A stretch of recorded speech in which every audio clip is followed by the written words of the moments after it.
Hey everyone, Erin here. Welcome to my YouTube channel, The Impatient DIYer. Today I'm going to be making some super cute little marshmallows out of foam dice from the Dollar Tree.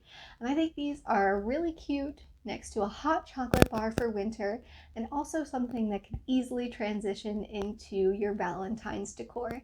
So I hope you enjoy my tutorial. Here are the cute little marshmallows that we're going to be making, so let's get started. Here's what you're going to need. Some foam dice from Dollar Tree. Love these. You're going to need some Mod Podge, which I also got from Dollar Tree in the matte bottle. You're going to need a container to put your Mod Podge in. I just used a cheap Ziploc that I had. You're going to need a foam brush to paint these on. I think I also got that from Dollar Tree. Going to need something to draw on your dice for the face and the fudge. Some white paint. This is just apple barrel white. Going to need some pink paint for the little rosy cheeks. And then you're also going to need some black paint. I also used brown paint in fudge. And then paint brushes. So to get started, you're going to paint all of your dice with the matte Mod Podge. I put way too much in here and ended up just putting it back into the bottle at the end. Now, something that I did that I wish I didn't do was I covered the bottoms of these in the Mod Podge, and you really don't have to.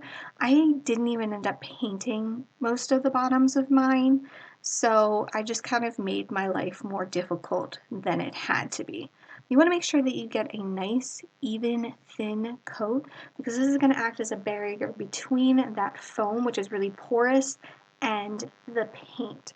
So you'll end up needing to do less coats of paint with this Mod Podge on than without it. And I painted a couple of the bottoms that I didn't Mod Podge, and yeah, you need a couple more coats of paint to get the same coverage without the Mod Podge.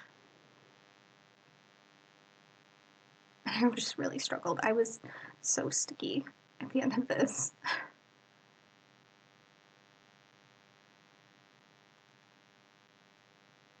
So once you've got them all covered in Mod Podge, we're going to go ahead and start on the white paint. Now, I just used regular acrylic paint for this, and it worked perfectly fine for me, but if you wanted to use chalk paint or something like that, you may need less coats, and I think it'll turn out exactly the same. I actually used my heat gun to dry in between each layer, and I think I did 3 layers total on these. I also used it to dry the Mod Podge, but I wouldn't recommend that because it bubbled up on me for some reason using the heat gun. I'm just too impatient to let things dry, honestly.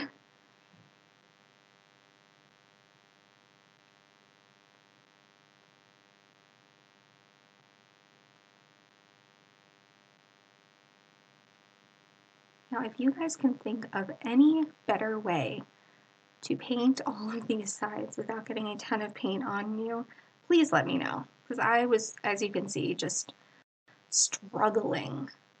And I didn't know what to do.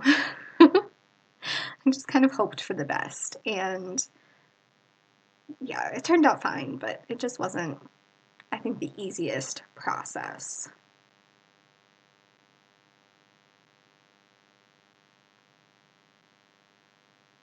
It's also using old paint, which did not help. Probably had this paint for maybe 8 to 10 years. So I ended up switching to a bigger brush, which I think helped. It's also not a Dollar Tree brush. I think I got this at Michael's. So it was a little bit of a sturdier brush, and it just made my life so much easier.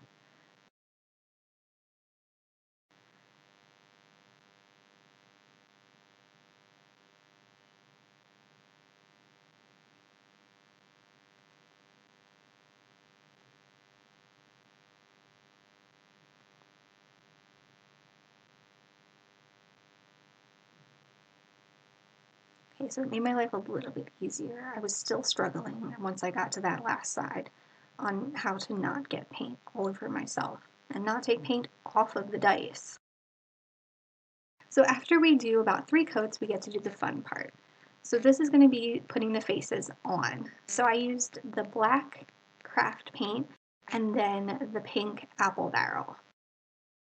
And you only need a couple of dots of this paint to actually paint these faces on there. You do not need a lot. Here you can see I didn't paint the bottom because I was just so annoyed.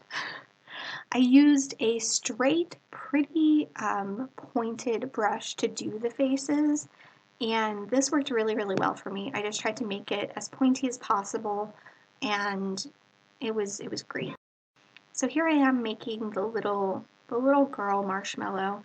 So I just do 2 half circles, less than half circles, and then I did the eyelashes for her, which doesn't have to be perfect. I still think they turned out super cute, but yeah, just as even as you can on these.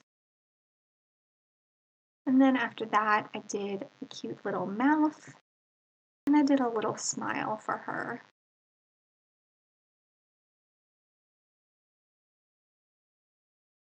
And then for her little blushing cheeks, I just did the blush pink, and I kind of did ovals instead of circles. I really liked how that looked as opposed to the circles. Now, the little boy block is a lot easier to do. Sorry, marshmallow. I just did 2 circles for his eyes, and then I kind of wanted to give him a little bit of a smirk instead of a full smile. So you can see I start one side up a little higher and then just go down into kind of almost a half smile smirk. Now, I did use some white to touch those up, so if you did want to do that, just pour out some white, cover it up, it will cover. For the fudge, as you can see there, all I do is draw on with a pencil first because this is something I definitely did not want to just freehand. I didn't feel comfortable with that, and I liked using the pencil rather than the marker because it was a lot easier to cover with the paint. But really, you just kind of do some squiggly lines on this, and it looks really good, like not perfect. So don't worry about having to get things perfect. I just kind of went with what I felt looked good. Some high, some low, some both. So then I'm using this brown paint from Apparel. This actually came in a farmhouse pack at Walmart, and I really like all of those colors. And this one goes on looking like milk chocolate and then dries looking like dark chocolate. It's kind of funny. So you can see there, I'm just using the same paintbrush that I used to draw on the face to do the outline first and then fill in once I've finished that. And I ended up doing 2 coats on this just to make sure that it was really, really good coverage.